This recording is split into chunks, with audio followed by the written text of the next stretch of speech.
He stood in front of the chalkboard, the only black student in the room, as the professor smirked. "This equation wasn't meant for someone like you," the man sneered, while the class laughed under their breath. But then, stroke by stroke, Jamal began solving what no one else dared to touch. And just when the final answer appeared, the professor slammed his hand on the desk and shouted, "Sit down. You don't belong here." Before we deep dive into this interesting story, subscribe to our channel, and tell us where are you watching from. Share in the comments below. The oak doors of Hawthorne University's mathematics hall creaked open, and Jamal Carter stepped inside, clutching his worn backpack against his chest. The lecture hall stretched out like an arena, tiered rows filled with polished wooden desks, white fluorescent lights bouncing off chalkboards that spanned the width of the room. Students murmured among themselves, a symphony of privilege that he could already feel pressing against his skin. For Jamal, this moment was years in the making. The acceptance letter to one of the nation's most prestigious universities hadn't just been a personal victory, it had been a triumph for his entire family, for his neighborhood back in Atlanta, for every teacher who told him he had a gift. Yet the weight of that pride felt fragile now, cracking under the weight of the stares that followed him up each step of the aisle. He caught fragments of whispers. "Who's he? Basketball recruit? No, this is math, bro, no way." He forced himself to keep walking, finding a seat halfway up. His palms were slick, but his gaze was steady. He'd told himself over and over that he belonged here, that talent wasn't defined by zip code, skin color, or the books he didn't have growing up. Still, the undercurrent of suspicion in every side glance gnawed at him. The room hushed when the door at the front swung open. Professor Richard Alden entered with the kind of authority that didn't require words. His silver hair was neatly combed, his tweed jacket crisp, his eyes scanning the room with sharp calculation. Students straightened in their seats, instinctively. Jamal did too. "Welcome," Alden said, his voice carrying the firmness of someone who expected to be obeyed. "This is advanced calculus. For some of you, this class will be the foundation of your academic careers. For others, it will be the wall you cannot climb." The words drew a few nervous laughs. Jamal didn't smile. He knew walls, he'd scaled them his whole life. The professor's gaze swept across the hall, pausing briefly on each face.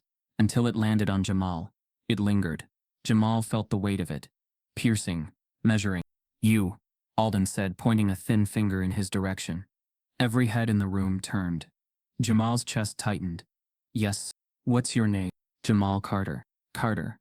The professor repeated the name slowly, as if testing its shape in his mouth. "Where are you from?" "Atlanta, Georgia." A pause. Alden's eyes narrowed, just enough to be noticed. "Atlanta. I see." The silence that followed wasn't long, but it was loud. Jamal swallowed. He could hear his own heartbeat. "Tell me, Carter," Alden continued, "do you believe you belong in this room?" Murmurs rippled across the hall. Some students leaned forward, intrigued, while others shook their heads slightly, uncomfortable with the bluntness. Jamal sat up straighter. "Yes," he said firmly. Alden tilted his head. "Confidence. That's good. Confidence is essential in mathematics. But confidence without competence." His voice trailed, sharp as a blade. "Well, that's another matter." The professor turned to the board, picking up a stick of chalk with deliberate slowness. Jamal could feel the room tightening around him, eyes digging into his back, waiting to see what would happen next. "Let us see," Alden said, almost to himself. He drew a line across the board, then began writing symbols, functions, integrals stacked on one another in dizzying complexity. His hand moved quickly, filling the black surface with an equation that looked less like mathematics and more like a storm of numbers and variables colliding. Students leaned forward, trying to follow, some scribbling in their notebooks, others simply staring in awe. When Alden finally stepped back, the board was covered in a sprawling puzzle of calculus, dense, tangled, almost impossible to parse at first glance. He placed the chalk down with finality and turned back to the class. "Who among you," he asked, scanning the rows of students, "believes they can solve this?" No one moved. The silence was heavy. A few students smirked, confident that none of their peers would dare raise a hand on the first day. But Alden's eyes didn't wander. They locked onto Jamal once more. He lifted his hand and pointed. "You, Carter." The air in the room shifted. A ripple of surprise, then anticipation. Jamal's pulse quickened, his stomach knotting, but he kept his expression neutral. "Sir, come down." Alden's tone was not a request. "If you truly believe you belong here, then prove it." Solve this. Jamal froze. He hadn't expected this. Not on the very first day. Not in front of dozens of strangers. Not in a place where he already felt like an intruder. But the professor's gaze allowed no escape. No chance to hide. A whisper floated from somewhere behind him. He's dead. A small laugh followed. Jamal inhaled slowly, steadying himself. He rose from his seat, every step down the aisle echoing in the hall like a challenge. Students watched, some curious, some skeptical, a few even rooting for him to fail. When he reached the front, he stood before the equation, the chalkboard towering above him, like a wall exactly as Alden had described. His reflection stared back faintly in the glossy surface, a reminder of the expectations resting on his shoulders. Professor Alden folded his arms. "Show us, Carter. Show us you deserve that seat." Jamal's hand hovered near the chalk. His mind churned. The equation was monstrous, but not impossible, not to him. He'd seen patterns like this before, at 3 in the morning, in worn textbooks borrowed from mentors who believed in him. He could solve it. He knew he could. The room seemed to hold its breath. Jamal reached for the chalk, ready to make his first mark. And then Alden's voice cut through the silence again, sharp and dismissive. "Careful," the professor said. "This is advanced work. Don't embarrass yourself." A ripple of chuckles moved through the class. Jamal felt heat rise in his chest, but he clenched the chalk tighter. This wasn't just a problem. It was a test of belonging, of identity. He pressed the chalk to the board, steadying his hand, about to write, when Alden suddenly added, his tone almost mocking, "Of course, if you'd rather sit back down, no one would fault you. Some walls aren't meant to be climbed." The words hung in the air, cutting deep.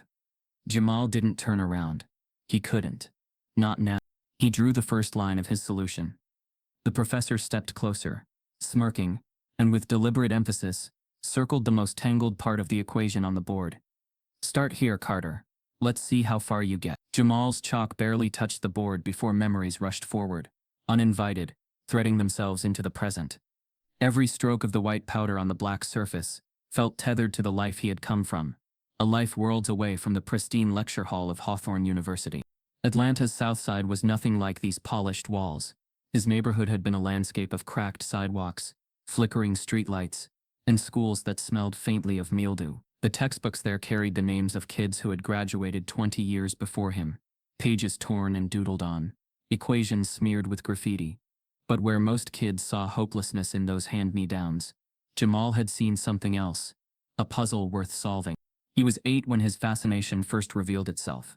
While his cousins fought over a video game controller, Jamal had been crouched in the corner with a multiplication table, whispering the numbers like secrets only he could decode.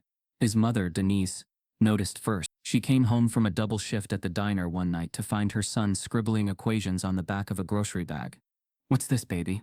she asked, setting her purse down, rubbing her aching wrists. Jamal beamed. "It's numbers, Ma.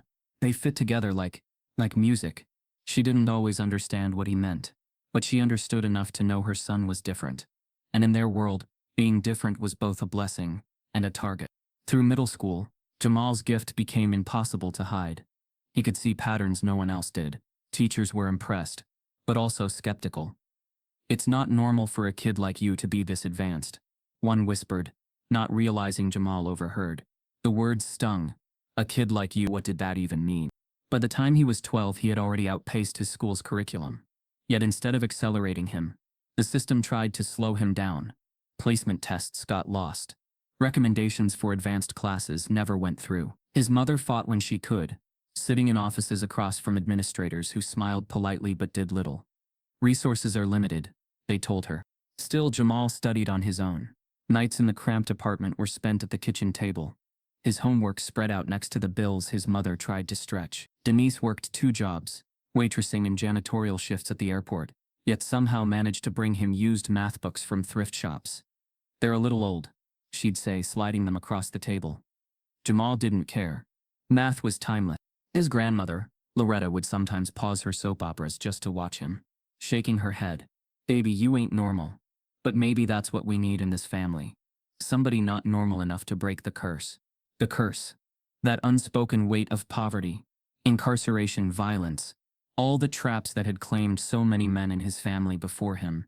Jamal knew he carried their hopes every time he picked up a pencil. High school was worse. And better. All at once. His talent drew attention. But not always the right kind. A teacher once accused him of cheating after he solved an advanced calculus problem during a standardized test. He was pulled aside, interrogated. "Be honest," the teacher pressed. "Did someone give you the answers?" "No," Jamal said, his voice even. "I just solved it." The teacher didn't believe him. He was suspended for dishonesty until a regional math competition proved otherwise. Jamal not only competed, he won, dismantling problem after problem with a calm precision that stunned the judges. When his name was announced, the auditorium erupted in cheers, but Jamal only scanned the crowd for his mother. She was in the back, still in her diner uniform, tears shining in her eyes. That victory opened a small door. Local mentors took notice. An old math professor who had retired to the neighborhood, Dr. Whitaker, invited Jamal to his house weekly. There, Jamal was introduced to ideas and proofs far beyond his schooling. Whitaker's bookshelves towered with knowledge, and Jamal devoured it like a starving man at a feast. "You see, Jamal," Whitaker once said, "mathematics isn't about memorizing. It's about seeing the invisible structure of the world. And you, my boy, you see it." But even as he grew academically, the world outside the numbers remained unkind. Police cruisers slowed when he walked home late from study sessions. Store clerks followed him down aisles, convinced he'd pocket something. Friends drifted into gangs, into hustling, into prison. Jamal stayed with his numbers, but loneliness was the cost. Scholarship applications became his lifeline. Every essay was a plea. Every recommendation letter a rope thrown across the divide between where he was and where he wanted to be. When Hawthorne's acceptance finally came, delivered in a thick envelope he almost didn't believe was real. His mother screamed so loudly the neighbors thought something was wrong. "You did it, baby," she whispered, clutching his face with both hands. "You did what none of us could." But pride came braided with fear. Hawthorne was a world of wealth, of legacy, of students whose parents donated buildings with their names engraved. Jamal's family scraped together enough for bus fare to get him there, the rest covered by scholarships and loans. Denise hugged him goodbye at the station, pressing $20 into his palm, money she didn't really have. "Don't let them tell you you don't belong," she said, her voice firm even as her eyes watered. Now, standing before the impossible equation in Professor Alden's class, Jamal carried every sacrifice, every sleepless night, every doubt and every hope. The chalk in his hand was more than a tool. It was proof that he had climbed walls before, and he could climb this one too. But the past had sharpened him to notice details others might miss. He saw the professor's smirk, the way some students leaned forward not in admiration but in anticipation of failure. He heard the whisper from the back row, cutting through the silence like a blade. "He probably got in through a quota." The words hit harder than the equation itself, sharper than the professor's doubt. For a moment Jamal's grip on the chalk faltered, his knuckles whitening as his stomach twisted. And as the whisper spread, repeated in hushed tones across the hall, the air thickened with judgment. The test wasn't just on the board anymore, it was in the room. Jamal lifted his chin, eyes fixed on the equation, but the voices behind him grew louder, a chorus of disbelief swelling, as though the outcome had already been decided. The whispers slithered across the lecture hall, like smoke, faint at first, but thickening into something undeniable. Quota. The word carried weight, heavy with suspicion, dripping with the insinuation that Jamal's place in this room had been purchased by circumstance, not earned by skill. Jamal heard it. He couldn't unhear it. His shoulders stiffened, but he kept his eyes locked on the chalkboard, refusing to let the venom distract him. Every fiber of him screamed to turn, to confront the voices, but he knew that would be exactly what they wanted. A crack, a reaction. Professor Alden cleared his throat, drawing attention back to himself, as though orchestrating the tension like a conductor with a symphony. "Now then," he said, his tone deceptively smooth. "This is a test of merit. Nothing more, nothing less." His words suggested fairness, but the cadence of his voice betrayed something else. Satisfaction. The professor wasn't simply curious if Jamal could solve the equation. He wanted to see him fail. He wanted to make an example of him. "Mathematics," Alden continued, pacing slowly in front of the board, "does not bend for feelings. It does not care for excuses. The numbers are cold, unforgiving, absolute." His eyes flicked to Jamal with surgical precision. "Just as this institution." Some students nodded, as if entranced by the professor's rhetoric. Others shifted uncomfortably, sensing the barbs embedded in the speech. Jamal simply stood still, chalk in hand, his silence louder than anything he could have said. The weight of the setup pressed down harder. Alden had framed this as pure academics, but the undertone was unmistakable. This wasn't a lesson. It was a spectacle. The class was no longer just learning calculus. They were watching a trial. Jamal stepped closer to the board, scanning the sprawling equation. The numbers and symbols sprawled like an unfamiliar city skyline, daunting but not impenetrable. He inhaled slowly, steadying the nerves that rattled beneath his calm exterior. But Alden wasn't done. He circled the class like a predator. Observe carefully, everyone. What we have here is not a trick question, nor is it a matter of opinion. It is a matter of precision. One mistake, one careless slip, and the entire solution collapses. He stopped behind Jamal, his presence looming like a shadow. Do you understand, Carter? Jamal spoke quietly but firmly. Yes, sir. The professor's smirk widened ever so slightly. Good. Then let's begin. The silence that followed was suffocating. Dozens of eyes bore into Jamal's back. He could feel their doubt, their amusement, their hunger for spectacle. A bead of sweat slid down his temple, but he didn't lift his hand to wipe it. His grip tightened on the chalk instead. He leaned closer to the equation, searching for patterns.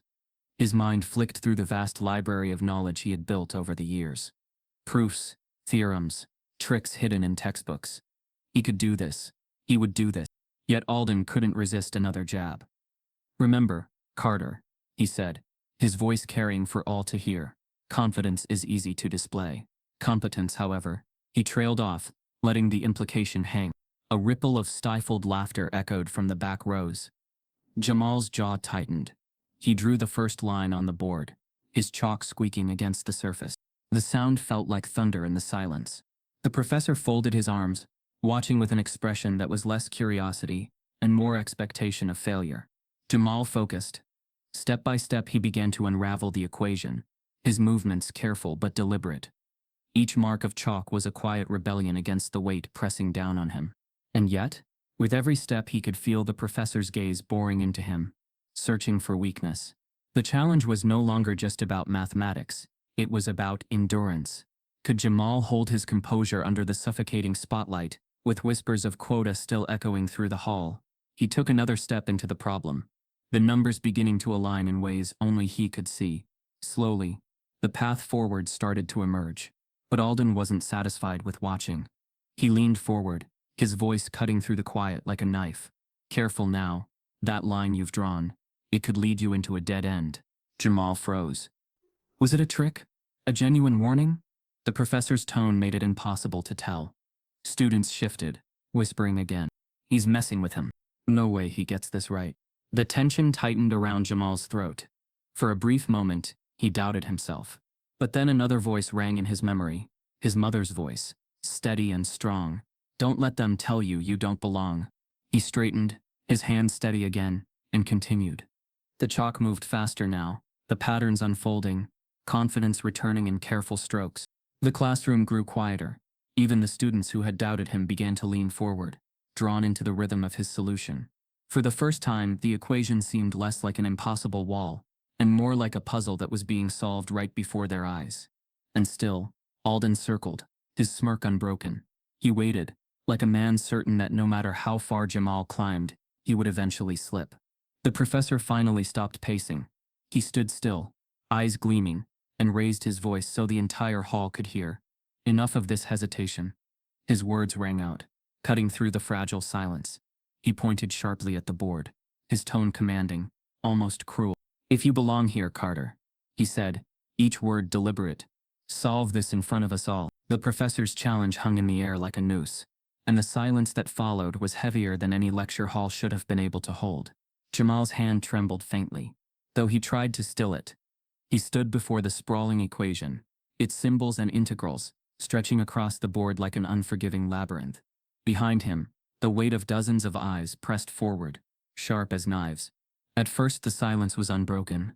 Then, slowly, the whispers began again. Look at him. He's frozen.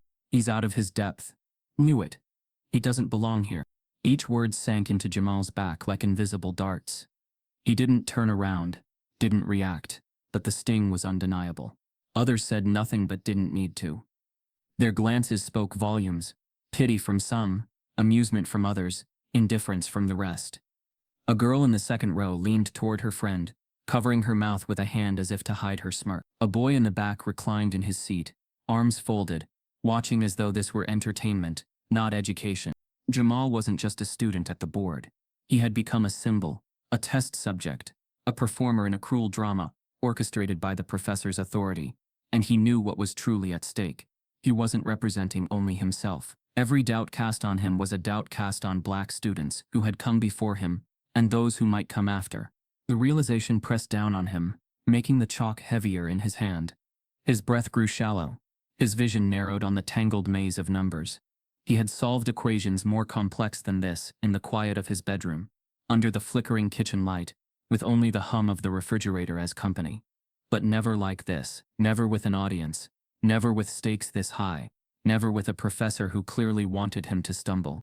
Professor Alden's footsteps echoed as he paced slowly across the front of the hall, each tap of his polished shoes reminding Jamal, who controlled the stage.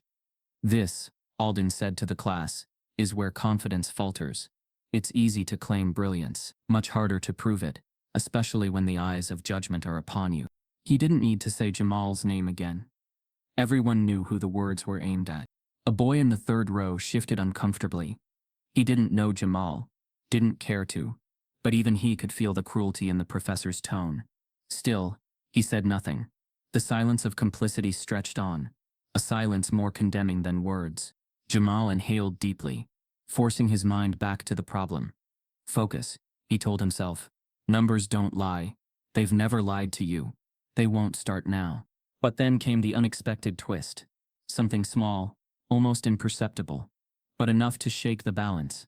From the far left corner of the hall, a girl spoke in a whisper that wasn't meant to be heard by everyone, but the quiet made it impossible to miss. "Why's he even here?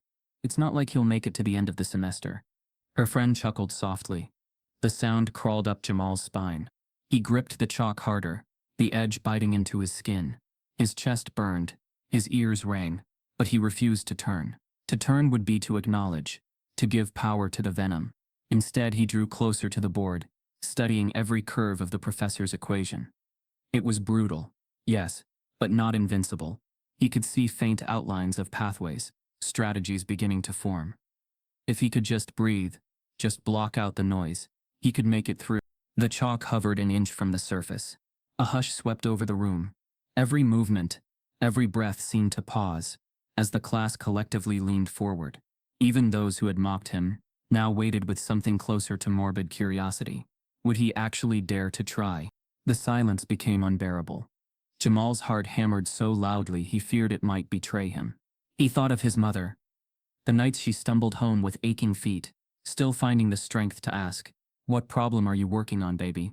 He thought of his grandmother who told him he wasn't normal, and meant it as a blessing. He thought of Whitaker, who told him he could see the invisible. He lifted the chalk higher. His arm shook, not from doubt in his skill, but from the crushing knowledge that this wasn't a fair test. No matter how sharp his solution, the equation wasn't the real problem. The real problem was the eyes behind him, watching, waiting, many of them eager for him to fail. He steadied his hand. The chalk touched the board, and then, slicing through the tension, came Alden's voice, sharp as a blade. "You're wasting everyone's time." The words rang out, cruel and dismissive, breaking the fragile silence like glass shattering on tile. Gasps rippled across the hall. Some students flinched, others smirked, and a few simply looked away, unwilling to meet Jamal's eyes. The chalk slipped slightly in his grip. The equation loomed before him. The whispers echoed behind him. And now the professor himself had declared him an interruption, an obstacle, a fraud. Jamal froze mid-mark, his chalk hovering on the first line of his solution, while Professor Alden stepped closer, his smirk deepening, as if the real test had only just begun.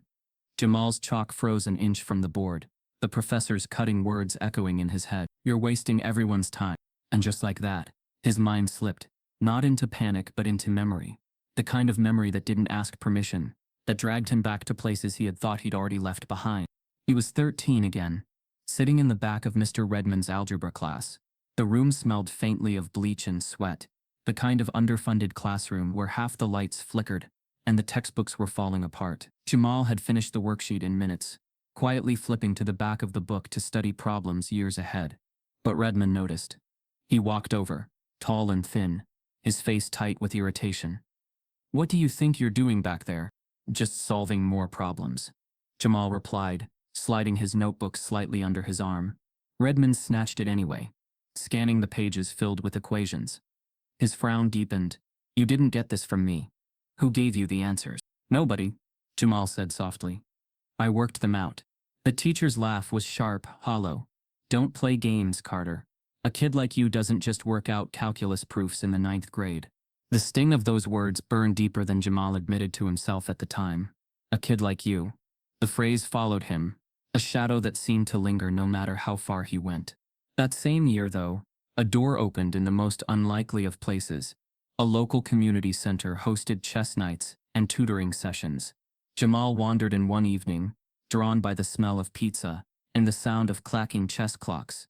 At the far table sat Dr. Leonard Whitaker, a retired math professor with a wiry frame and kind, observant eyes.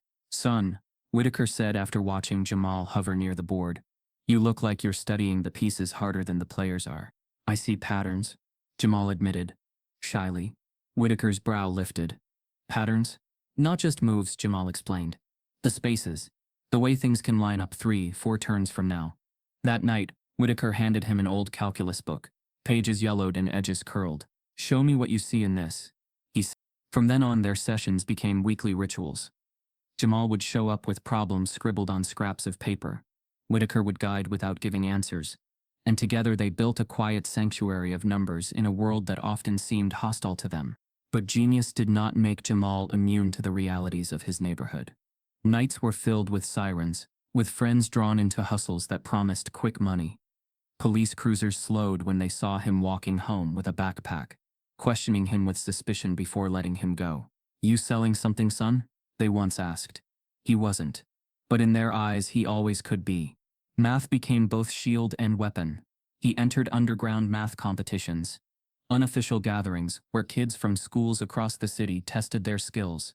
The stakes weren't medals or certificates. It was pride, reputation, the chance to be seen.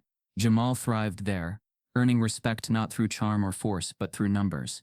His solutions were fast, clean, breathtaking in their clarity. Still, the walls of bias were everywhere. Teachers doubted his test scores. Administrators lost his applications for advanced programs. Counselors suggested he aim realistically, instead of setting his sights on elite universities. When Jamal mentioned Hawthorne for the first time, his guidance counselor chuckled. "That school? Jamal, it's not about smarts alone. It's about fit. They're looking for a certain kind of student." "A student who can do the work?" Jamal asked quietly. The counselor shifted uncomfortably. "That and more. Connections. Background. Legacy. Do yourself a favor. Apply somewhere less demanding." But Jamal refused to lower his gaze. He worked nights at a corner store to help cover application fees. He wrote essays under the glow of a single lamp, describing not just his achievements but his hunger, his drive, the hours spent chasing numbers while the world told him they weren't his to claim. He nearly gave up when his laptop crashed 1 week before applications were due, taking drafts with it. But Whitaker stepped in, offering his own battered typewriter and reminding Jamal that brilliance wasn't in the tools, but in the persistence. And then months later came the letter. Heavy paper, embossed with Hawthorne's seal. Jamal tore it open on the apartment steps, his hands trembling, his mother watching with wide, anxious eyes. "Congratulations," the letter began. He didn't read further at first. He just let the words sink in. Congratulations. He had done it. He had broken through the walls. His mother screamed, neighbors poured into the hallway, and for one fleeting night, joy outweighed struggle. But even as they celebrated, Jamal knew the battles weren't over. Getting in was one thing. Staying there, thriving there, was another. He was walking into a world that was never built for him, where suspicion would always precede respect. And now, standing at the board in Professor Alden's class, those fears crystallized. Everything he had fought through, everything he had carried, it all led to this moment. This equation, this trial. The whispers in the classroom grew louder again. students doubting not the math on the board, but the boy holding the chalk. Jamal heard every word, but he also heard echoes of his past, the voices that told him he couldn't, that he shouldn't, that he didn't belong. He thought of Whitaker's words: mathematics isn't about memorizing. It's about seeing the invisible structure of the world. And you see it. Jamal inhaled deeply, his chest steadying. The chalk pressed against the board once more. The first line of his solution began to appear, but just as he committed to it, the room went eerily still, every student watching as though history itself were about to be rewritten. The first stroke of chalk sounded louder than it should have, a faint squeak against the blackboard that cut through the murmurs and silenced them. Jamal had finally moved. For a heartbeat, the class seemed to exhale. Relief mingled with curiosity, but the relief wasn't for him, it was for them. They were here to watch a show, to see whether the boy who wasn't supposed to belong could actually do what even they wouldn't dare attempt. He ignored them. He had to. His eyes scanned the sprawling maze of integrals and exponents, isolating the first foothold. He whispered silently to himself, lips moving with calculations only he could hear. Factor this first. Don't rush. One step at a time. It's all just structure. Numbers are never cruel. People are. He began with a simple reduction, breaking down one corner of the monstrous equation into manageable pieces. His handwriting was careful, deliberate, steady even as his palms dampened with sweat. A boy in the front row leaned forward, frowning. Wait, that's actually right, he whispered to his neighbor. The neighbor shrugged but kept watching. Line after line appeared, each chalk stroke dismantling the equation's complexity, peeling away its layers. The sound of chalk scratching filled the silence, rhythmic, almost musical. For the first time since the challenge began, the room was quiet for reasons other than mockery. A girl who had smirked earlier now found herself following along, her brow furrowed. She recognized the structure forming, the beginnings of a solution she hadn't even considered. Still others resisted. One boy muttered, "He's just guessing," though his voice lacked conviction. Jamal tuned them out. His mind moved faster now, recognizing patterns within patterns, pathways hidden beneath the chaos of symbols. The deeper he went, the clearer it became. What had first looked impossible now seemed inevitable. But with each step the pressure grew heavier. He knew they were watching not just for correctness but for collapse. They were waiting for his hands to shake, for his logic to falter, for proof that the quota student had reached his limit. He gritted his teeth. Not this time. Not today. He pressed on. The chalk danced across the board, spinning connections, simplifying where others would complicate, weaving logic where others saw only confusion. Slowly, the impossible equation began to shrink, the chaos untangling into elegance. The whispers shifted. They weren't mocking anymore. They were curious, intrigued, some even impressed. Wait, he's really doing it. No way, he's actually solving it. Still skepticism lingered. The silence wasn't entirely supportive. It was watchful, skeptical awe. They weren't rooting for him. They were waiting to be convinced. Jamal's chest tightened, but not from fear, from resolve. Every number he wrote was more than math. It was defiance, a quiet declaration that brilliance lived where others refused to look. Minutes passed like hours. The board filled with a flowing stream of steps, each one leading closer to the heart of the equation. Jamal's hand moved with increasing speed, but his eyes stayed sharp, every mark purposeful. Even those who had smirked earlier couldn't look away now. Their pencils hovered over notebooks, some of them unconsciously copying his work, trying to catch up to his thinking. The silence had changed. It wasn't the silence of doubt anymore. It was the silence of recognition. For Jamal, it was intoxicating, but dangerous. He could feel their attention shifting, the weight of judgment turning into something else. Respect, maybe, but it wasn't unanimous, and it wasn't unconditional. One misstep and all of it would collapse. He paused briefly, studying his progress. The most complex portions were unraveling now, reducing into smaller parts. He was halfway there. His heart pounded, but for the first time it wasn't from fear. It was from the thrill of the numbers bending beneath his will. And then, just as the room leaned forward collectively, just as the first signs of awe began to settle into their faces, Professor Alden's voice sliced through like a knife. "That's not how it's done." Gasps rippled through the hall. The students blinked, startled. They had been drawn into Jamal's solution, carried by the quiet genius of his logic. To hear the professor's dismissal felt like a slap, not only to Jamal but to the rhythm of the entire room. Jamal froze, chalk hovering midair. His hand tightened, his breath stilled. Was the professor right? Had he erred? Or was this something else entirely? Alden stepped forward, his smirk returning, eyes locked on Jamal. "Stop now," he said coldly. "Or show us how you plan to crawl out of the hole you've just dug." The words, sharp, dismissive, still hung in the air. "That's not how it's done." The chalk felt heavier in Jamal's grip, though his work stretched across the board in a careful cascade of logic. He had reduced chaos into order, line by line, and the murmurs from the seats had shifted from mockery to stunned quiet. But in an instant, Alden's voice threatened to undo it all. The professor walked forward with deliberate calm, his shoes clicking against the tile floor. He stopped just behind Jamal, staring at the board as though evaluating a forgery. Then, without a word, he plucked the chalk from Jamal's hand. "Class," Alden said, his tone cool but carrying an undercurrent of disdain. "This is where appearances deceive." He raised the chalk, and in one sweeping stroke, he dragged a harsh line through Jamal's careful work. The sound of chalk scraping echoed painfully in the room, a sound that cut deeper than words. Students gasped softly, the sound of disbelief more audible than any protest. Alden wasn't finished. He turned back to the original problem, erasing entire sections with the edge of his hand. White dust clouded the air, blurring the board and smudging Jamal's progress into nothingness. "Mathematics is not improvisation," Alden continued. "It is structure, rigor, discipline, and discipline demands respect for proper methods." His voice carried like a lecture, but his actions revealed the cruelty beneath it. Instead of acknowledging Jamal's progress, or even correcting it, he rewrote the problem entirely. He added new layers, stacking fresh integrals, inserting functions with deliberate complexity. The problem, already formidable, now ballooned into something monstrous, almost unsolvable within the time frame of a single lecture. A ripple spread through the hall. One girl whispered to her neighbor, "He changed it." The boy frowned. "You can't just. Why would he change it?"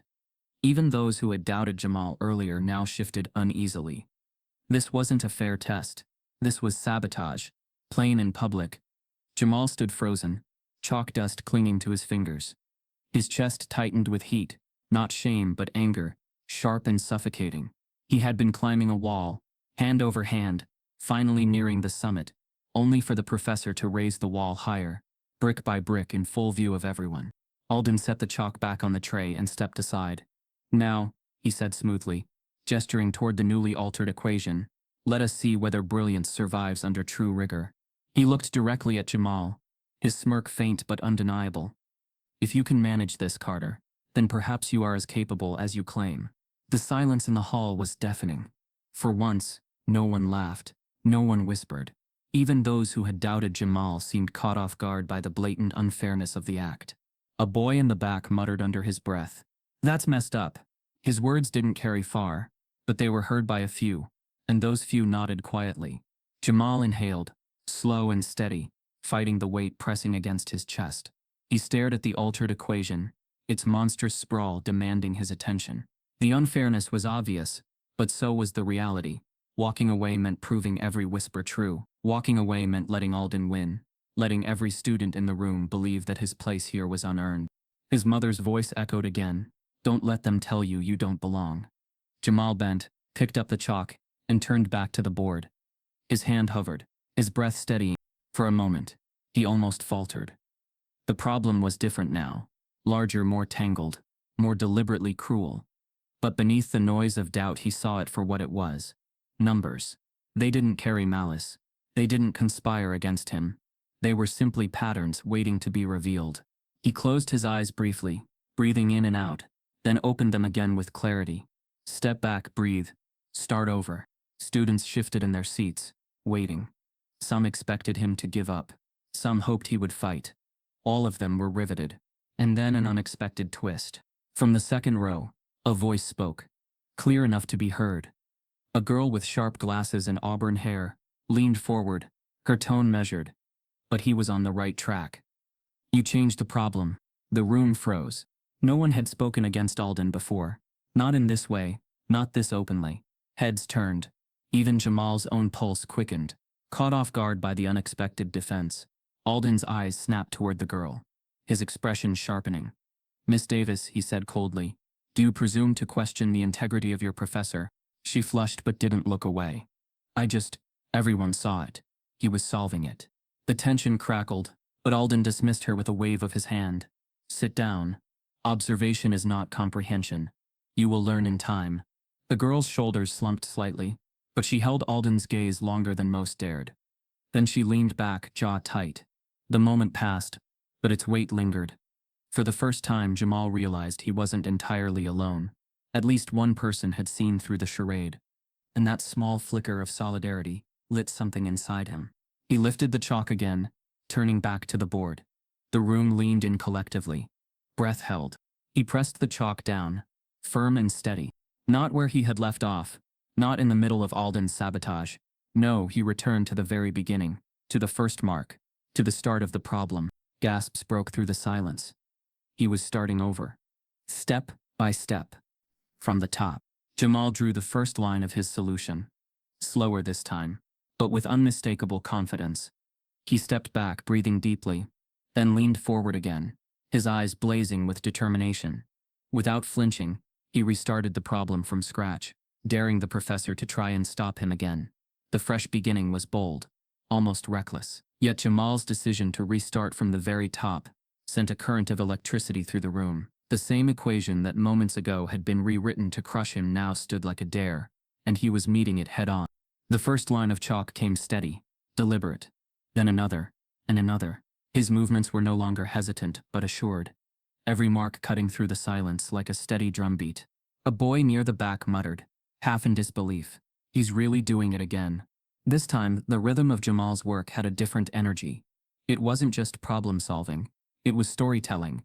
Each calculation, each simplification, each careful reduction unfolded with elegance. What had looked chaotic before began to take on structure, a kind of beauty hidden beneath the complexity.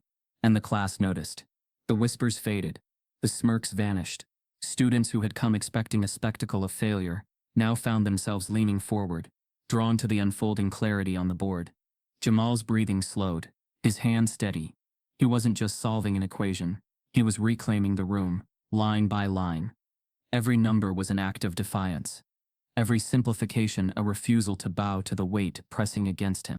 Professor Alden stood off to the side, arms folded, his expression unreadable. But his silence was telling. For once he wasn't speaking. He was watching. Jamal didn't need the approval. He needed the truth on the board. Undeniable and absolute. Minutes ticked by. The board filled with connections no one else had seen, with steps so precise they looked almost inevitable once revealed. Students who had doubted him began scribbling notes, trying to follow the path he carved. Even those who had mocked him now sat upright, their attention fixed. One girl whispered under her breath, "He's brilliant." Another boy, reluctant but honest, murmured, "He's seeing things we didn't." The silence shifted again. It wasn't the silence of doubt now. It was the silence of awe. Jamal felt it. For the first time since walking into this lecture hall, the air didn't suffocate him. It carried him. He moved faster now, the chalk dancing across the board with a rhythm only he could command. His voice whispered faintly to himself, unheard by others, but grounding him. Reduce this, substitute here, balance the function. With every line, his confidence grew. Not arrogance. Confidence born from survival, from the countless nights at the kitchen table, from the competitions where no one expected him to win, from the mentors who told him he could see the invisible. The equation, once a mountain designed to crush him, now looked smaller, broken into pieces under his hands. Gasps punctuated the silence whenever he made a leap that no one else had anticipated, but immediately recognized as correct once it was on the board. Even Miss Davis, the student who had dared to defend him earlier, sat straighter now, eyes wide, as though witnessing something she hadn't thought possible. The balance of power in the room had shifted. No longer was Jamal the outsider under trial. He was the one leading, the one revealing, the one commanding attention without saying a word. But just as the solution drew near, just as the tangled mess of symbols began to align toward a final inevitable conclusion, the tension tightened again. Professor Alden moved. He stepped forward slowly, the click of his shoes echoing against the floor. His arms unfolded, his eyes narrowing. He stopped at his desk, his fingers tapping against the polished wood. The class held its breath. Jamal didn't turn. He couldn't. His focus was locked on the last few steps, the final strokes that would cement not only the solution but his belonging. The chalk squeaked as he drew another line. One more simplification. The answer almost within reach. And then, bang! The sound shattered the silence. Alden's hand slammed down against the desk with a crack that echoed through the hall. Students jumped, some gasping aloud, others flinching as though struck themselves. Jamal's chalk stopped mid-stroke. His entire body froze, the sound reverberating through his chest like a gunshot. The professor's voice followed, low but cutting, slicing through the stunned quiet. Enough. The single word carried finality, authority, dismissal. Jamal's half-finished solution stared back from the board, tantalizingly close to completion, while Alden's palm rested on the desk, his smirk returning as though daring Jamal to defy him once more. The echo of the professor's hand slamming against the desk still reverberated through the lecture hall. The silence it left in its wake was thick, charged, suffocating. Jamal's chalk hovered above the board, his unfinished solution waiting for its final strokes, just inches from completion. Professor Alden's voice, calm but cutting, filled the room. Enough, he repeated, slower this time, savoring the authority in the word. Jamal turned slightly, not fully, just enough to catch the professor's expression. A smirk pulled tight across his lips, a glimmer of satisfaction in his eyes. It wasn't the smirk of a teacher guiding a student. It was the smirk of a man who believed he had proved his point. The class sat frozen, caught between admiration for the solution on the board and submission to the power in Alden's voice. Some leaned forward, eyes flicking between Jamal and the professor, unsure which way the scales would tip. Others looked down, unwilling to be part of the spectacle any longer, but unwilling to resist it either. You see, Alden said, his voice projecting as though this were a lecture to the whole university. There is a difference between dabbling in mathematics and mastering it, between pretending to know and truly belonging in this discipline. His eyes locked on Jamal, with an unflinching coldness. And you, Carter, you don't belong here. The words landed like a thunderclap. Gasps rippled across the hall, sharp and immediate. A girl covered her mouth with her hand. A boy whispered. He did not just say that, but he had, openly, clearly, no room for misinterpretation. Jamal's chest tightened, but he didn't flinch. He had heard those words before, spoken in classrooms, on playgrounds, even whispered by neighbors who couldn't imagine someone like him breaking through walls he wasn't supposed to climb. But hearing them here, at Hawthorne, in front of dozens of students, from the very man meant to be shaping his academic future, it cut deeper than any before. Alden continued, relentless. This problem was not written for someone like you. It was not designed to be played with, like a child scrawling on a wall. It was designed for scholars, for those who have earned their place through years of discipline, through the proper channels, through the traditions of academia. The unspoken words were louder than the spoken ones. Not you. Never you. A stunned silence filled the room. No one dared to move. No one dared to speak. Even Miss Davis, who had earlier defended Jamal, now sat rigid, her face pale with disbelief. Jamal stood at the board, his breathing steady but his jaw clenched. The chalk dust on his fingers felt heavier than any weight he had ever carried. He could feel the stares pressing into him, some sympathetic, some pitying, some silently agreeing with the professor. The humiliation was public, undeniable, designed to break him. And yet, he refused. He turned fully toward the board again, his eyes scanning the steps he had written, the progress he had carved out of an impossible problem. The numbers didn't lie. They never had. And in them he saw not humiliation, but proof that he did belong. He pressed the chalk firmly against the board again, ignoring the professor's dismissal. One more line, another simplification. The equation bent further toward completion. Murmurs rippled. Students leaned forward again, torn between the professor's authority and the undeniable logic unfolding before them. Alden's smirk faltered. His voice rose sharper now, less measured, more strained. Carter, that is enough. Sit down before you embarrass yourself further. But Jamal didn't stop. He couldn't. His entire life had led to this board, to this problem, to this very moment. Every night at the kitchen table, every competition, every accusation of cheating, every whispered doubt. It was all here, distilled into chalk lines, against black slate. He drew again, and the equation shrank further, folding under his hands into clarity. The class gasped again, not at Alden's words but at Jamal's work. A boy whispered, He's actually finishing it. Another muttered, No way, that's the solution. The silence shifted once more. It wasn't pity now. It wasn't mockery. It was awe and fear. Fear of what it would mean if Jamal succeeded. Alden saw it too. His face tightened, the smirk vanishing. His authority, his control, was slipping. He slammed his palm on the desk again, harder this time, his voice echoing. Carter, you will stop this nonsense now. Jamal paused, chalk still pressed against the board. Slowly, he turned.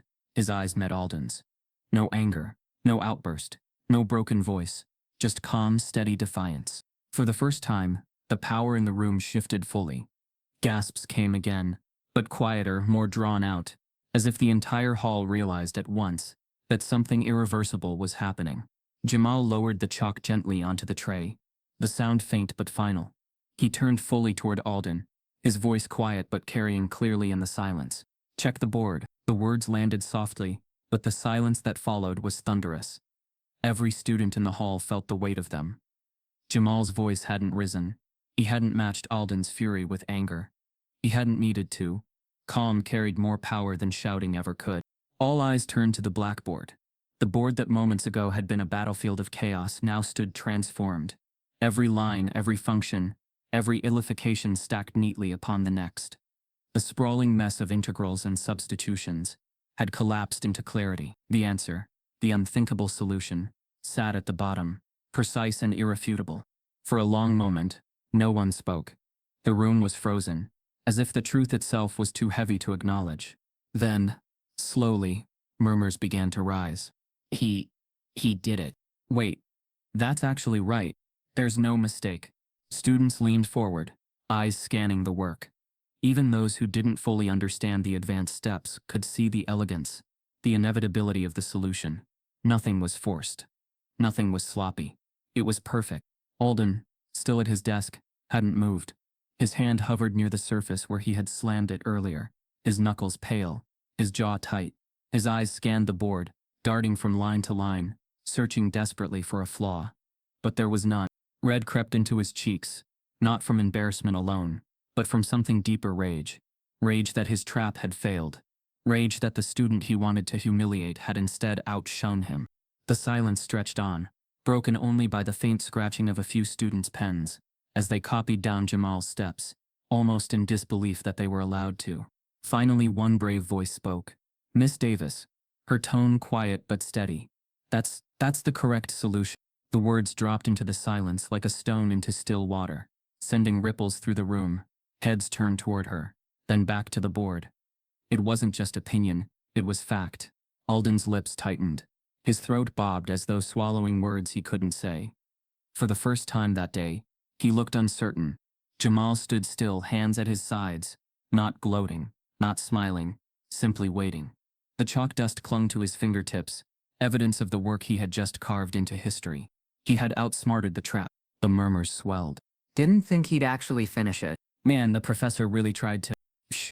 Students glanced nervously at Alden, unsure how much they could say without drawing his wrath. His silence was more terrifying than his words had been. Then came the unexpected twist. A student in the third row, one of the professor's known favorites, leaned forward with a frown. Maybe he copied this from somewhere. Maybe he saw the problem before. The suggestion spread like smoke, thin but insidious. A few students nodded hesitantly. The old doubt resurfaced, because even when brilliance stood undeniable on the board, the need to discredit him lingered. But another voice countered, sharper, louder. That's impossible. He just solved it right in front of us. The room teetered, caught between disbelief and awe, prejudice and truth. Alden finally spoke, his voice low, dangerous. Mathematics is more than answers, Carter. It is process, discipline, respect. A correct answer means nothing if achieved without the proper foundation. It was a lifeline he was clinging to, trying to twist perfection into flaw. But even his tone betrayed weakness. Jamal didn't argue. He didn't need to. The board spoke louder than he ever could. And in that silence, in that unbearable weight of truth pressing against lies, something unexpected happened. From the front row, a single clap rang out. It was sharp, deliberate, unmistakable. The sound echoed in the hall, louder than it should have been, slicing through the tension like a blade. Every head snapped toward the source, a tall boy in a varsity jacket, palms still raised, his expression unreadable. For a moment, no one followed. The clap hung in the air, suspended, uncertain whether it was the start of something or an isolated act of defiance. The entire class now faced a choice: join in or stay silent. The clap echoed through the lecture hall like the crack of a whip, startling everyone into stillness. For a moment, the sound seemed suspended in the air, louder than it should have been, demanding attention. The boy in the varsity jacket, Ethan, known more for basketball than calculus, kept his hands raised for another strike. His expression was steady, unreadable, but his act was unmistakable. He was applauding Jamal. A second clap followed, then a third.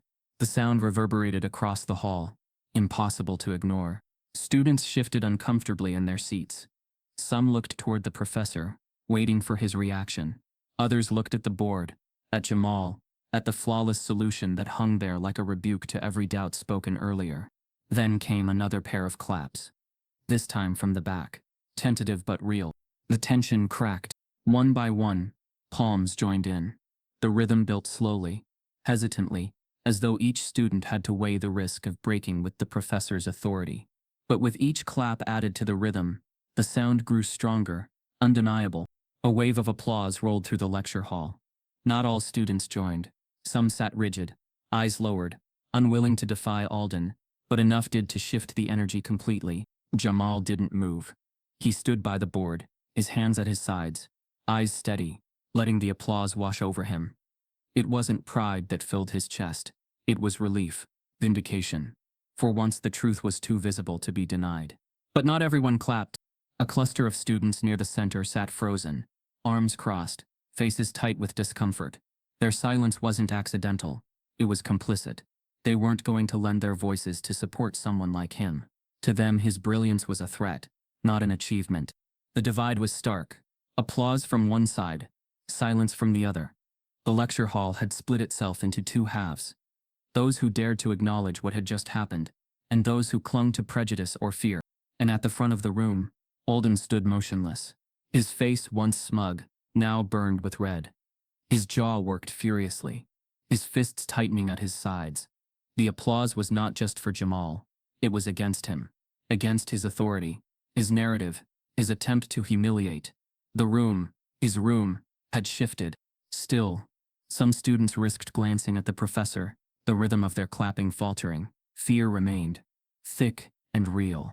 Miss Davis, seated upright in the second row, noticed it. She clapped louder, sharper, defiant, her chin lifted slightly, eyes trained on the professor. The message was clear. She wasn't afraid to be seen. Others followed her lead, emboldened. The sound swelled again, filling every corner of the hall. Jamal's chest tightened with emotion, but he remained still. He had learned long ago that victory wasn't in celebrating too soon. It was in holding firm, in showing composure even when the ground shifted beneath everyone else. Alden finally moved. He stepped forward, his hand raised, his voice cutting through the noise. Enough. The applause stuttered, faltered, and finally died away. The silence that followed was jagged, fractured. Some students sat stiff. Others lowered their hands reluctantly, but the divide lingered. The professor stood tall, but his eyes betrayed something new: desperation. "You," he said, pointing directly at Jamal. His voice wavered just slightly, though he masked it quickly. "Do not mistake this display for validation. Mathematics is not theater. It is not applause. It is discipline, Carter, and discipline is what you lack." His words hit the air with less force than before. They didn't carry the same command, the same unquestioned authority. Students exchanged glances. Some looked doubtful, others outright resistant. Ethan leaned back in his chair, arms crossed, smirking faintly as if to say he wasn't buying it. The professor pressed on, sharper now. "This problem was never yours to solve. It was beyond your level, beyond your training. You stumbled through, and luck carried you further than it should have. But understand this: you do not belong in my class. You do not belong in this institution. You do not belong here." The words, raw and brutal, landed heavy, Gasps rippled again, sharper this time, but not for Jamal, for Alden. Students looked around at one another, eyes wide, as though unable to believe a professor had spoken so plainly, so viciously. Miss Davis muttered under her breath. He said it out loud. Jamal stood motionless. The sting was sharp, but he had braced for it. He knew deep down that Alden's mask would eventually slip. The professor had wanted this all along, to declare what he believed in front of everyone. And now but instead of breaking him, it only hardened Jamal's resolve. He took a step back from the board, dusting chalk from his fingers, and met Alden's glare without flinching. The silence stretched, uncomfortable, volatile. Students waited for an explosion, a collapse, a retreat, but none came. Jamal's calmness was its own defiance, its own weapon. The room had changed. The balance of power, once firmly in Alden's hands, was slipping, and he knew. His face twisted, his voice snapping like a whip. This isn't over. The words "this isn't over" still echoed in Jamal's ears long after the lecture ended. The room had emptied slowly, students filtering out in uneasy clusters, whispers trailing behind them. Some glanced at him with newfound respect. Others avoided his gaze entirely, but all carried with them the memory of what they had witnessed. A professor's authority cracking under the weight of a truth he couldn't control. Jamal stayed behind, gathering his things in silence. His fingers brushed chalk dust off his jeans, but the grit lingered, stubborn as the sting of Alden's words. He didn't look back at the board, though the flawless solution still glowed in his mind like a quiet victory. When he finally stepped into the corridor, the air outside the lecture hall felt cooler, less suffocating. Yet unease followed him, a shadow that clung no matter how many steps he took. He knew Alden meant what he had said. This isn't over. And Alden was a man of influence. That evening, in a tucked-away faculty office at the far end of the mathematics building, blinds drawn tight against the night, Alden sat with two colleagues. A pot of coffee steamed on the table, untouched. Papers lay scattered between them. Academic reports, student rosters, exam results, but the conversation had little to do with numbers. Dr. Collins, a balding man with wire-rimmed glasses, leaned back in his chair. I heard about what happened in your lecture. Words spreading fast. Alden's lips pressed thin. Students misunderstand. They mistake theatrics for substance. Dr. Hayes, younger, with a sharp suit and sharper smile, tilted his head. Substance or not, you let him make a spectacle out of you. That boy's name is already circulating among the undergrads. Alden's jaw tightened. Exactly why something must be done. If we allow this to stand, if we allow Carter to set the tone, we invite chaos. These institutions run on order, tradition. He doesn't respect that. Collins sipped his coffee, thoughtful. What are you suggesting? Alden leaned forward, voice low, deliberate. We weed him out, quietly, strategically, before he infects the others with the illusion that merit alone grants belonging here. The words hung heavy. Hayes chuckled, though his tone carried no humor. Infects. That's one way to put it. The board won't question it if his grades slip, if he fails to meet standards. Happens all the time. Collins frowned faintly. He did solve the problem, Richard. Even I'd hesitate to dismiss that. Alden's eyes narrowed. And yet you know as well as I do, brilliance is meaningless without discipline, without respect for the hierarchy. We cannot let exceptions set precedents. The conversation darkened. They spoke not of tutoring, not of mentoring, not of lifting a struggling student. They spoke of systems, of safeguards, of subtle ways to close doors without leaving fingerprints. Extra assignments, unreachable expectations. Exam structures tilted to expose weakness. It was not personal, not entirely. It was institutional, the machinery of exclusion disguised as academic rigor. And Alden was determined to turn the gears. Meanwhile, Jamal, restless and unable to shake the day's events, wandered the quiet halls of the mathematics building, his backpack slung over one shoulder. He told himself he was only looking for a place to study, somewhere away from the stares and whispers, but part of him knew he was searching for something else. Answers. Maybe. The building was nearly empty, the hum of fluorescent lights echoing down the corridors. He followed the faint sound of voices, not intentionally at first, but curiosity tugged at his steps. As he approached the end of the hallway, he slowed. The door to a faculty office was cracked just slightly, a sliver of light spilling onto the polished floor. The voices were clearer now, Sharp and deliberate. Weed him out. Jamal froze. He recognized Alden's voice instantly, its cold cadence impossible to mistake. His chest tightened as he edged closer, careful to keep his steps silent. Cannot let this stand, Alden was saying. If we do, we undermine the very foundation of Hawthorne. This place isn't built for exceptions. Carter doesn't fit the mold, and he never will. Hayes's voice followed. So we set the bar higher. Give him challenges no student at his level could meet. When he fails, it will be on paper. Clean, unassailable. Collins's voice. Quieter, hesitant. And if he doesn't fail, silence lingered. Then Alden's voice again. Sharper. He will. One way or another. Jamal's pulse pounded in his ears. The words struck harder than any insult in the lecture hall. This wasn't just a professor's bias in the moment. It was a plan, a conspiracy spoken openly behind closed doors. They weren't questioning his talent. They were determined to erase it. He pressed his back against the wall, breath shallow, every instinct screaming at him to leave before they discovered him. Yet his feet remained rooted. I'll speak to the dean, Alden continued. Frame it as a matter of academic integrity. The board trusts my judgment. Hayes added with a smirk Jamal could almost hear. And if the boy resists, if he pushes back, Alden's reply was chilling in its certainty. Then he'll learn what happens to those who overstep their place. Jamal's throat tightened, his hands curling into fists at his sides. He wanted to burst through the door, to shout, to demand they say it to his face.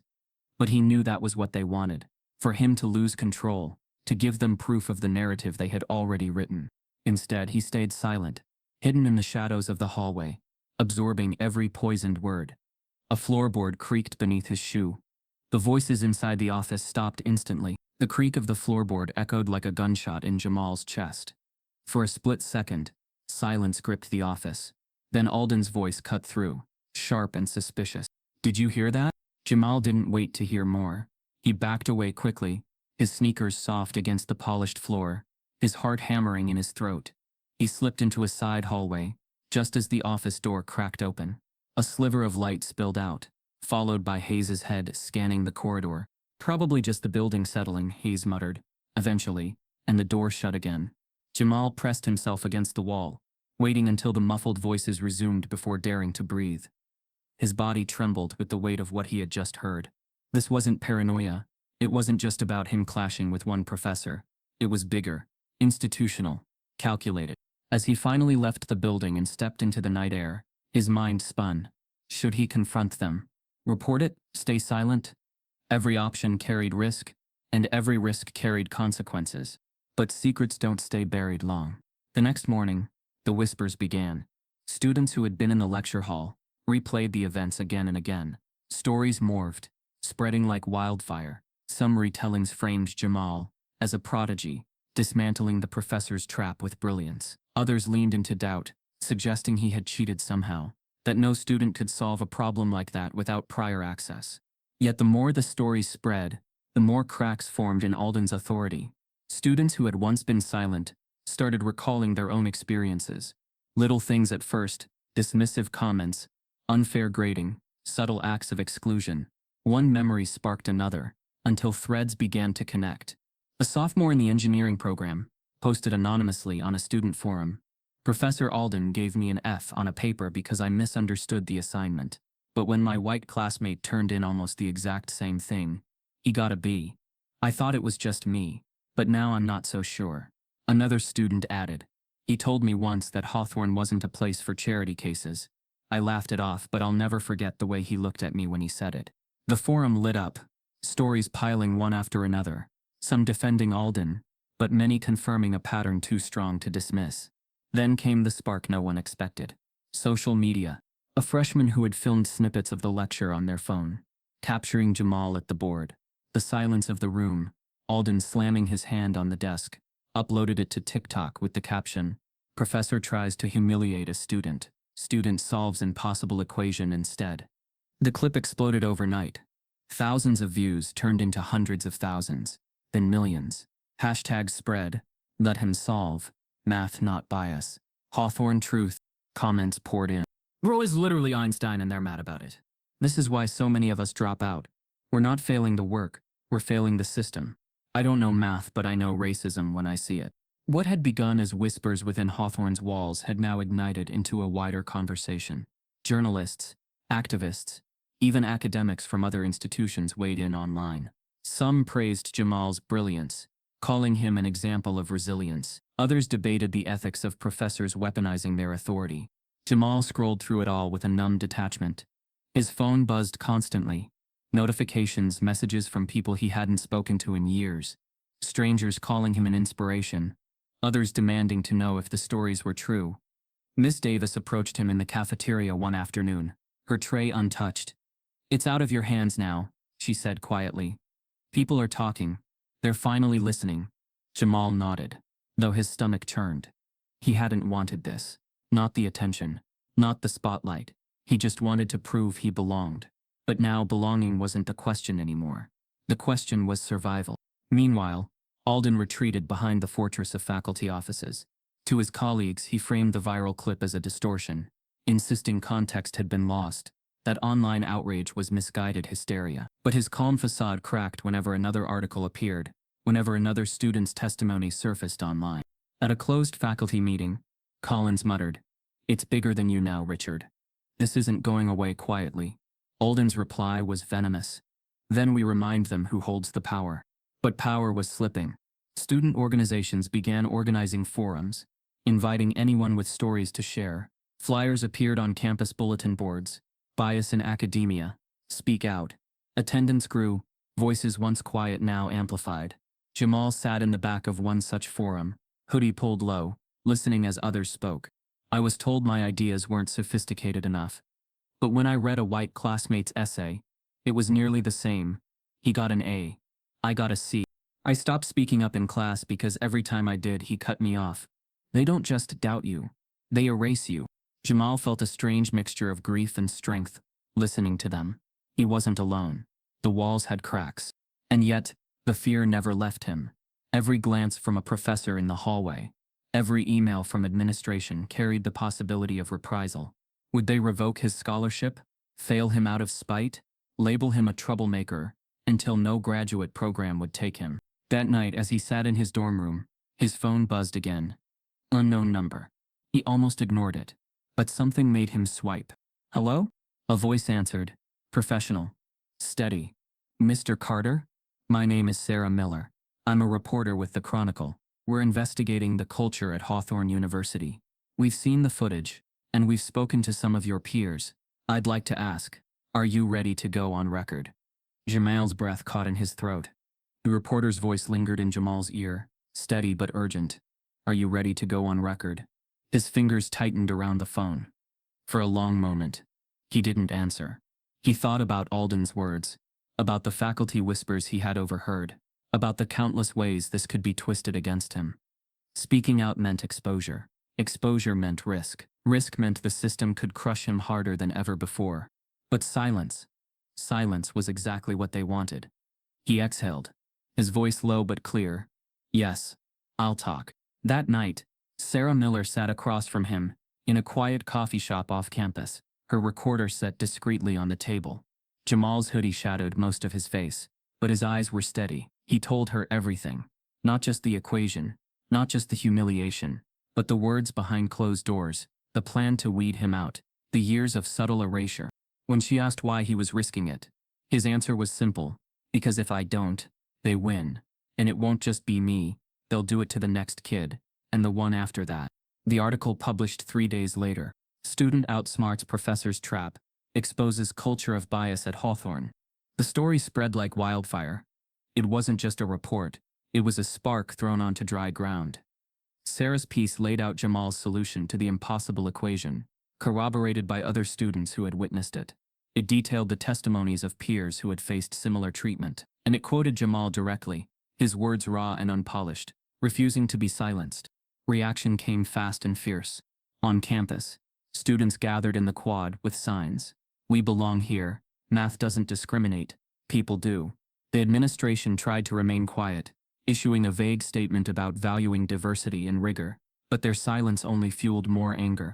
Alumni weighed in, some recalling their own battles with professors who had hidden behind standards while wielding bias like a weapon. Donors threatened to pull funding unless the university investigated. And then there were the activists, voices beyond Hawthorne, who saw Jamal's story as emblematic of something larger. His solution to the impossible equation became a rallying image online. Screenshots of the board circulated alongside captions like, "This is what resilience looks like." But the backlash was real too. Anonymous emails flooded Jamal's inbox. "You didn't earn it. Affirmative action trash. You'll never make it past one semester." Some messages carried threats that made his hands tremble when he read them. Even in class, the divide was visible. A few professors treated him with icy formality, refusing eye contact. Students who once mocked him now avoided him altogether, as if proximity might taint their own reputations. And yet, he kept walking. Every day, backpack slung over one shoulder, chin lifted. The whispers followed, but so did the eyes of those who now looked at him with something else entirely: hope. Miss Davis caught him outside the library one afternoon, her voice fierce. "You don't know what you did for us. For every one of us who's ever been told we don't belong, you just proved them wrong." Jamal shook his head. "I just solved a problem." She smiled faintly. "No. You became the answer." The momentum didn't stop. Other universities began to comment, professors from across the country weighing in on the brilliance of Jamal's solution. Some analyzed the problem publicly, confirming its difficulty, praising his method as not only correct but innovative. An alumnus of Hawthorne, now a renowned mathematician, posted a thread. "I was told the same things Carter was told, that I didn't belong, that I was here by mistake. I nearly left. He stayed. He solved what they said was unsolvable. That's not just math. That's justice." Jamal read the words late one night, the glow of his phone lighting his small dorm room. For the first time in days, his chest eased. Maybe he hadn't just fought for himself. Maybe he had cracked something larger than an equation. Maybe he had cracked the silence. Still, Alden didn't yield. In faculty meetings, he fought harder, insisting that standards were being eroded, that the institution couldn't afford to be swayed by emotional narratives. He lobbied the dean, pushing for Jamal to be placed on probation, to have his performance reevaluated. But every step Alden took, the spotlight burned hotter. Reporters camped outside the mathematics building. Students organized petitions. Hashtags trended daily. Alden's name became synonymous with arrogance, while Jamal's name became synonymous with brilliance under fire. The more Alden pushed, the more isolated he became. Jamal, meanwhile, kept his head down, attending lectures, solving problems, studying late into the night. The noise around him was deafening, but he clung to the one thing that had always anchored him: the numbers. They didn't lie. They didn't discriminate. They just waited to be solved. And then came the twist. Late one evening, as Jamal sat at his desk surrounded by papers, his phone buzzed again. Another unknown number. He hesitated, weary from the barrage of calls, but answered anyway. "Mr. Carter?" The voice was formal, measured, with a faint European accent. "This is Dr. Elena Rossi, chair of the International Conference on Pure and Applied Mathematics." Jamal straightened in his chair. Yes? "We have been following the reports of your recent work," Rossi continued. "The equation you solved, under the circumstances you faced, it has captured attention far beyond your university. We would like to formally invite you to present your solution and your perspective at our upcoming conference." Jamal blinked, stunned into silence. The conference she spoke of wasn't just any event. It was the conference, the one every mathematician dreamed of attending, where the brightest minds in the world gathered to present groundbreaking research. "You want me to present?" he asked, finally. "Yes," Rossi replied. "Not just the mathematics, but the story, the resilience behind the numbers. The world needs to hear it." Jamal's heart pounded, his throat dry. For the first time, the fight he had been dragged into felt like something else entirely. A platform. He set the phone down slowly, staring at the invitation email that had just arrived in his inbox. An opportunity that could change everything. The email from Dr. Rossi glowed on Jamal's laptop screen long after the call ended. He read it again and again, as though the words might disappear if he blinked. An invitation to present at the International Conference on Pure and Applied Mathematics. For days, it didn't feel real. Students whispered about it on campus. Alumni posted about it online. Activists hailed it as poetic justice. Even those who had doubted him couldn't deny what it meant. Jamal Carter, the freshman who had been targeted for humiliation, was now being called to the most prestigious stage in the world of mathematics. Still, doubt gnawed at him in the quiet moments. The thought of standing before hundreds of the world's brightest minds, scholars who had devoted decades to the field, was terrifying. Would they see him as an equal, or would they see him the way Alden had, as an intruder? His mother's voice grounded him. On the night before he left, she called him from Atlanta, exhaustion in her tone, but pride in every word. "Baby, they tried to bury you, but they didn't know you were a seed. Now look, you're blooming where they can't cut you down." The flight to Switzerland was long, but Jamal spent it buried in notes, revisiting every line of the solution, preparing for questions he knew would come. He wasn't just bringing math to the stage, he was carrying the weight of every accusation, every whisper of quota, every closed door. When he arrived at the grand hall, its glass walls gleaming in the morning sun, his chest tightened. The banners above read International Conference on Pure and Applied Mathematics, Geneva. Inside, the auditorium stretched wide, filled with scholars, professors and researchers from across the globe. Translators whispered into headsets, cameras flashed, and the air buzzed with anticipation. Jamal sat in the waiting area, hands folded tightly in his lap. A few presenters passed him with polite nods, their eyes curious but not unkind. He heard snippets of conversations in accented English, French, Mandarin, words like brilliance, controversy, and always his name. Finally, it was time. The moderator stepped up to the microphone. "Our next presenter is a student whose story has reached far beyond his classroom. Please welcome Jamal Carter." The applause was polite at first, cautious. Jamal walked onto the stage, his suit slightly stiff, his palms damp. The spotlight was hot, blinding, but he forced himself to the lectern.